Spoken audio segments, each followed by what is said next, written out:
Arestado ang isang mag-live-in partner na nagnakaw umano ng ilang equipment sa compound ng Senado. Nahuli sila matapos ituro ng pinagbentahan ng mga ninakaw na gamit. Wala silang pahayag. May unang balita si Bam Alegre. Natangay ang mga office equipment na ito sa compound ng Senado sa lungsod ng Pasay. May malaking TV, mga printer at cellphone.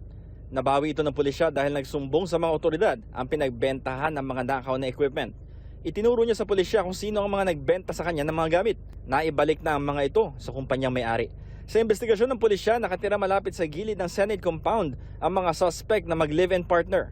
Nilagari yung metal fence doon, tapos pinasok yung tent ng isang TV network, pinagkukuha yung mga office equipment. Ito yung TV, yung mga printers, at saka iba pang mga gamit. Ito po ay tulong po ng mga kapitbahay.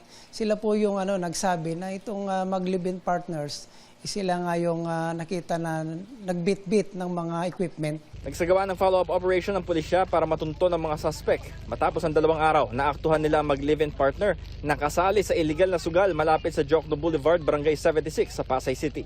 Habang naglalaro ng sugal na Cara E. Cruz, inaresto ang mag-live-in partner kasama ang 2 iba pa. Sa pagkapkap sa lalaking suspect, nakuha rin sa kanya ang 2 sachet ng hinihinalang shabu na 0.70 gram ang timbang at may street value na humigit kumulang 5,000 pesos. Hindi nagbigay ng pahayag ang mga suspect. Bali, ang kinakaharap nila itong theft, illegal gambling at saka yung illegal possession of drugs. Sa mga nagbabalak ng gumawa ng hindi maganda, mag-isip-isip.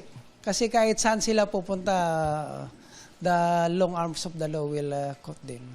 Ito ang unang balita, Bam Alegre, GMA News.